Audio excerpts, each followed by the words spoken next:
और कांग्रेस पार्टी की साजिश से महिमा हम जी से छीनने इसका नहीं जवाब देंगे। ले लेती हूँ। महिमा जी, वो हरियाणा की जो राह अभी को नहीं कोकेन बदल का सकते। जिक्र सिद्धार्थ जी कर रहे थे, मैं चाहूंगी कि उसका जवाब अगर आप देना चाहें। और दूसरा, मैंने जब इस कैंपिंग की बात की, ये कांग्रेस में बड़ी समस्या है मैम, कि हमेशा अलग अलग कैंप नजर आने लगते हैं। हुड्डा से नाराजगी के चलते ही आपके अशोक तंवर बाहर निकले। कुमारी सैलजा को अब मनाते भी अभी तक मना नहीं पाई। सोनिया गांधी से उनकी मुलाकात हुई, शायद कोई आश्वासन दिया गया होगा, मैं नहीं जानती मैम, वो आप ज्यादा बेहतर तरीके से बता पाएंगी। लेकिन बात यह है कि ये जो गुट अलग अलग बनने लगते हैं, क्या पार्टी इसीलिए इस पर चुप रहती है कि चलिए कुछ इससे फायदा शायद मिल सकता है, वोटर्स के पर्सपेक्टिव से हो सकता है, कुछ हुड्डा को पसंद करने वाले उनके कैंप के लोग हों वोटर्स में, कुछ सैलजा वाले भी हों, तो पार्टी को तो फायदा मिलेगा उससे, ऐसा है क्या?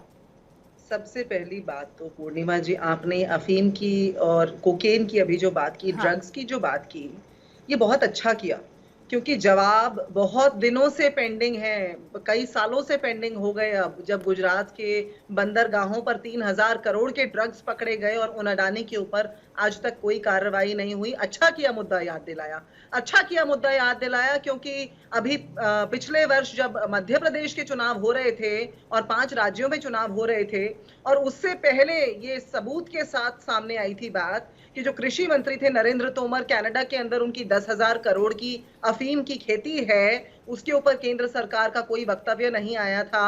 आज तक उसका जवाब वांछित है, हम इंतजार कर रहे हैं ये जवाब जरूर आ जाए भाजपा की तरफ से। ये अच्छा किया ये मुद्दा लेकर आए, और अगर इसी तर्ज पर बात करते रहे तो आज की आपकी चर्चा जो हरियाणा चुनाव पर होनी है वो भाजपा और ड्रग्स के प्रेम के ऊपर चली जाएगी, इसलिए उस पर नहीं जाते। अभी मैं आप जो मुद्दा दूसरा बोल रही हैं, उन्होंने जो आपके पर्सपेक्टिव से जो कोकेन वाला सवाल पूछा कांग्रेस को लेकर, आपने गुजरात की तो बात कर दी, बहुत अच्छी बात है, आपने बहुत अच्छा किया उसकी बात की। मैंने कहा, एक मिनट पूर्णिमा जी, मैंने कहा ये सवाल आज उठे हैं, आज कांग्रेस से बुलंद आवाज में जवाब मांगना बड़ा अच्छा है, लेकिन मैं जवाब जरूर दूंगी, मैं अभी इसी शो पर जवाब दूंगी। उससे पहले ये 3000 करोड़ के जो ड्रग्स गुजरात के बंदरगाहों पर मिले, एक बार नहीं कई बार मिले, और जो नरेंद्र तोमर के 10,000 करोड़, तब आप जवाब देंगे उस पर, जब आपको वो जवाब मिलेगा तब आप इस पर जवाब देंगे। बिल्कुल, क्योंकि देखिए जो लोग आज सत्ता पर काबिज हैं, जो लोग आज सत्ता रखेंगे सिद्धार्थ जी को और महिमा जी को साथ में रखेंगे, जो सत्ता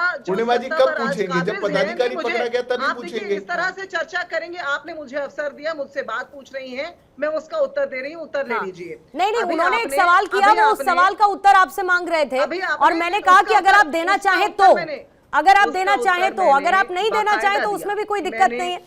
पूर्णिमा जी, मैंने तो बाकायदा उत्तर दिया। ये तो भाजपा के प्रवक्ता साफ साफ बता रहे हैं, उनके चेहरे के ऊपर से जो हवाएं उड़ गई हैं गुजरात की बात करके, उसके बाद साफ दिखाई दे रहा है। दूसरी बात, कलर की बात जब कर रही हैं तो मुझे हाल ही में हुई नड्डा जी की रैली याद आ गई, जिसके अंदर ना तो राव इंदरजीत सिंह दिखाई दिए, ना रामविलास शर्मा दिखाई दिए, कविता जैन के आंसू भी याद हैं हमें, और इनके तमाम जितने जो नेता जो एक एक करके कांग्रेस में शामिल हुए भाजपा का दामन छोड़ करके। और जैसा आपने उचित तौर पर बताया कि जब मना नहीं पाए अपने कैंडिडेट्स को जो इंडिपेंडेंस की तरह खड़े हुए हैं, आज आजाद उम्मीदवार मैंने ये भी कहा था, मैंने महिमा जी साथ में ये भी कहा था कि वही अशोक तंवर हैं जो अभी पिछली 1 तारीख को ये बोल के चुके हैं कि कब तक राहुल गांधी दलितों का अपमान करेंगे। मैं ये कह रही हूँ कि फिर जब आप एक किसी के बयान पर जाएंगी तो फिर इनका भी बयान आपको, जिनको आज आपने पार्टी ज्वाइन करवा ली, खैर मैं उसमें नहीं जा रही हूँ, शैलजा, कुमारी शैलजा, उनकी नाराजगी और हुड्डा से नाराजगी के बाद अशोक तंवर का जाना, वापस आ जाना, ये जो कैंपिंग की बात है उस पर मैं आपसे टेक लेना चाहूँ। तो लीजिए, बोलिए। पहली बात तो ये कि बार बार जब ये बात आ रही है कि हमें अशोक तंवर को लाने की जरूरत क्यों पड़ी, भाई मुझे लगता है ये तो सबको स्पष्ट है कि हमारी तो यात्रा चल रही थी, राहुल गांधी जी अपने प्रचार में व्यस्त थे, अब अशोक तंवर जी आए मंच पर और आकर के उन्होंने कांग्रेस, भाई घर में कोई व्यक्ति आ रहा है तो उसका तो स्वागत किया जाता है ना, हमने स्वागत किया घर में आने वाले व्यक्ति का, इनका घर छोड़ के क्यों भागना पड़ा उन्हें, जवाब तो इस बात का लेना चाहिए। हमारे यहाँ पर न तो कोई अंतरकलह है और न किसी तरह का कोई पक्षपात है।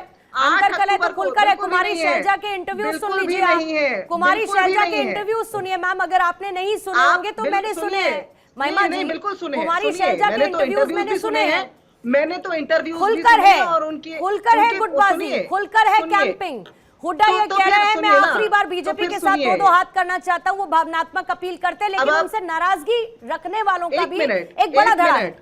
हम लोग में सुनिए पूर्णिमा जी, पूर्णिमा हम जी, लोग 10 सेकंड तंत्र के दीजिए। हिमायती लोग हैं, हम लोग तंत्र के हिमायती लोग हैं। We agree to disagree, we are not like BJP. BJP में जिस तरह से मैंने आपको बता दिया ना राव इंद्रजीत सिंह दिखाई देते हैं, ना वहां पर आपको रामविलास शर्मा दिखाई देते हैं। अनिल विज की नाराजगी अलग, कैप्टन अभिमन्यु की नाराजगी अलग, कविता जैन के आंसू अलग। तो ये बताइए जरा, ठीक है। हमारे यहाँ तो खुल के बात होती है, हमारे यहाँ तो आलोचना भी खुल के होती ठीक है है। और असहमति भी खुल के होती है, फिर भी सिद्धार्थ जी साथ कुछ खड़े दिखा रहे होते हैं। हैं। सिद्धार्थ जी स्क्रीन हरियाणा थोड़ा ब्लर हो में रही ये है, बात पीछे है, रखेंगे। देखिए, हाँ, सिद्धार्थ जी बैठना थोड़ा सा भाइयों पीछे का, रखते हुए सुनिए, दिखाएंगे और हरियाणा अपनी में बात कहावत रखेंगे। है, बैठना भाइयों का चाहे बैर क्यों ना हो। हमारे यहाँ पे जो कुंड देखिए, है अब- इकट्ठे अब ये बैठते हैं, चाहे लोकतंत्र हो गया। असहमत महिमा जी, हो, देख लीजिए। चाहे सहमत जवाब हो। ले महिमा जी, लीजिए, आपके लिए जवाब छोड़ ले देता लीजिए हूं। महिमा जी, जवाब ले लीजिए, भाजपा फिर के उसके बाद जैसा सेठी सर्कस साहब नहीं हेडलाइंस है। के बाद आपके पास आऊंगी। अब ये महिमा जी को क्या हो गया, गलतफहमी हो गई थोड़ी, तो मैंने सोचा फोटो दिखा दूं। ये नड्डा नहीं, जी बिल्कुल मंच भी पर हैं, नहीं, ये रामविलास शर्मा जी भी दिख जाएंगे, राव इंद्रजीत सिंह भी दिख जाएंगे, सब दिख जाएंगे। महिमा जी जाके वो देखिए, जिस थोड़ा रैली गौर की करके बात देखिए। मैं कर रही हूँ, वो उस पर रैली की जब फोटो जब दिखा राहुल दे जरा। गांधी आए थे 26 तारीख से पहले, तो मुझे वो दिखाइएगा कि कब कुमारी शैलजा गई थी। आज चुनाव प्रचार छोड़ करके कुमारी शैलजा गई हुई है दिल्ली, और दिल्ली भ्रमण करने लग रही हैं। 2 रैली के अलावा उन्होंने कभी संगठन करा है, नहीं। उनको तरीके से अब काम सुनिए महिमा होता जी, है। अभी आप लोकतंत्र के लोकतंत्र को अंदर मत समझाइएगा कि ये संगठन बहुत कैसे अच्छा चलता लोकतंत्र है, है, क्योंकि वो अगर एक कांग्रेस दलित पार्टी से नेत्री सीख को ले ये भाई। ठीक कहना है महिमा पड़ जी जाए- सुन लीजिए, महिमा जी ये सुन तो लीजिए, धूल चाट महिमा जी के सुन जा रहे लीजिए, हैं 8 अक्टूबर को। महिमा जी अब जवाब अब सुन सुन लीजिए। लीजिए ना, महिमा जी सुन लीजिए। अगर एक दलित नेत्री को कहना पड़ जाए कि मुझे खामियाजा इसलिए अरे भुगतना अपने पड़ा दलितों का, अपने क्योंकि पार्टी के क्योंकि दलित मुझे नेताओं का मैंने सम्मान कर लेते तो मुख्यमंत्री आज की ये नौबत दावेदारी ना करी आती। थी, तो आप ये किसको बहुत- समझाना बहुत चाहती बीच हैं? में बोले आप थे, किसको और अब समझा आप रही हैं बीच में महिमा सुन जी? लीजिए। कोई नहीं समझ रहा अपनी आपसे। पार्टी अब के आपकी दलित गुटबाजी आप नेताओं जाने, का- हमें आपकी अपनी गुटबाजी पार्टी से के मतलब दलित नहीं है। पर नेताओं अगर ये के दर्द सम्मान सिर्फ को आपकी सुनिश्चित पार्टी कर का होता तो देते, बात अलग है। तो उन्हें ये आज ये भागना हरियाणा नहीं के पड़ता दलितों आपकी का, भाजपा शोषितों को का, छोड़ वंचितों के। का दर्द है। अगर अपनी पूर्णिमा जी, पार्टी के दलित इनको सम्मान देखिए, की आपको बात एक बार ना को करें, शांत कराना पड़ेगा। अपनी मैं सुन रहा पार्टी था के इनकी अंदर बात, दलित मैं सम्मान ऐसे नहीं कर बोल लेते सकता। तो आपके नेताओं को छोड़ करके भागना ना पड़ता आज अंतिम समय में।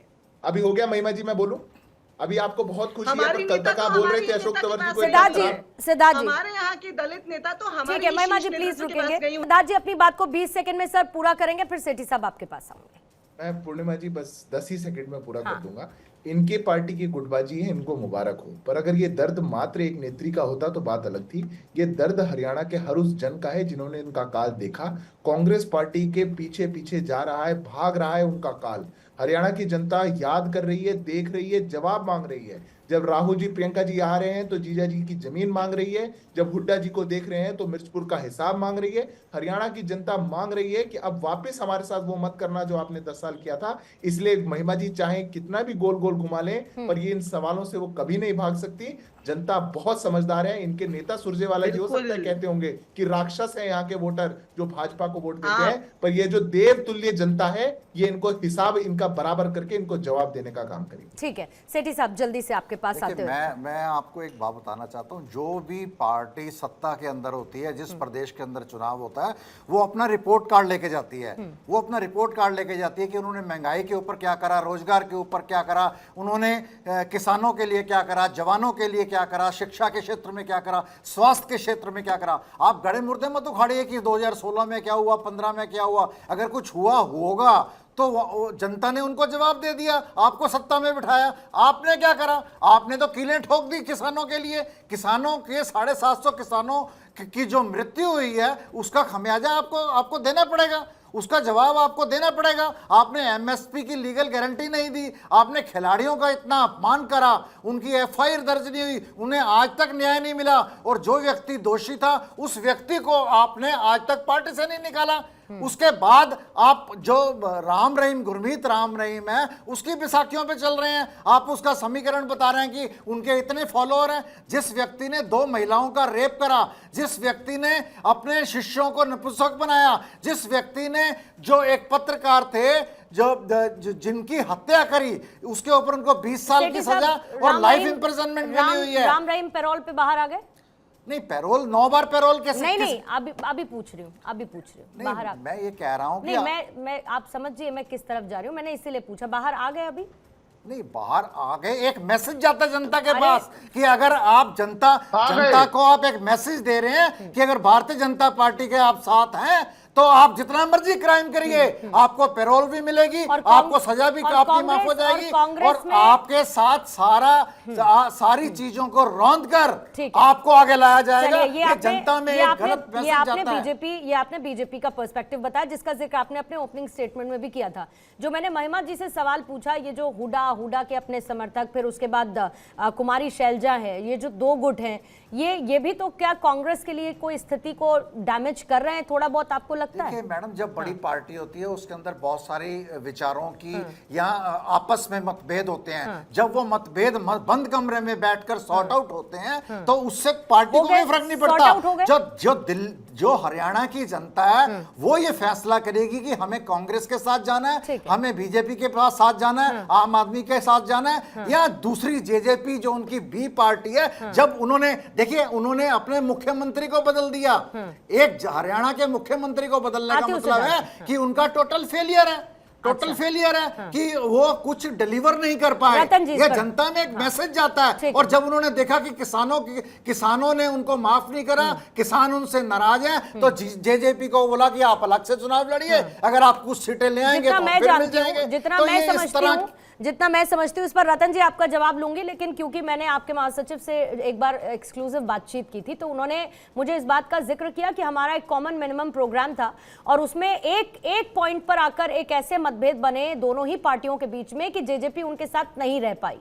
लेकिन इसके अलावा अगर बार बार अब परविंदर सेठी साहब भी कह रहे हैं कि आप बी टीम हैं, तो चुनावों के बाद की संभावनाएं हैं क्या कुछ? मैडम, सेठी जी को बताना चाहूंगा, जो कांग्रेस पार्टी के नेता राहुल गांधी वो झूठ की राजनीति करते हैं। अमेरिका में कहते हैं कि भाई सिखों को गुरुद्वारा में नहीं जाने दिया जाएगा, पगड़ी नहीं पहनने दी जा रही। आज सेठी जी बैठे हुए पगड़ी पहने, कड़ा नहीं पहनने दिया जा रहा। 750 किसानों की मृत्यु हो जाती है और आपके लीडर कोई जवाब नहीं देते।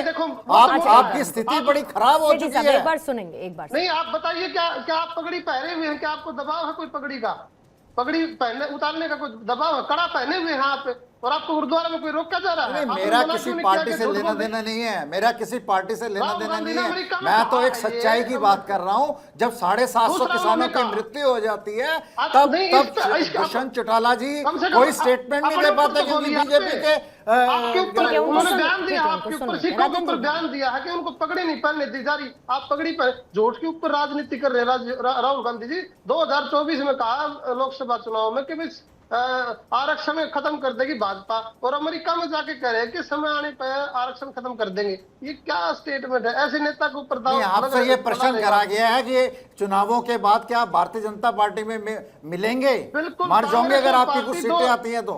दोनों से ही 2019 में भी लड़के आए थे, और कांग्रेस और पार्टी दोनों से लड़के आ रहे हैं। किसी का समर्थन नहीं करेंगे चुनाव के बाद। बिल्कुल क्लियर कर दिया दुष्यंत चौटाला जी ने, हम कोई समर्थन नहीं करेंगे कांग्रेस का। चलिए, आपने अपना स्टैंड क्लियर कर दिया। अब वक्त बताएगा कहां राजनीति लेके जाती है। ठीक है, संदीप चौधरी जी, आप कुछ बीच में जोड़ना चाह रहे थे सर?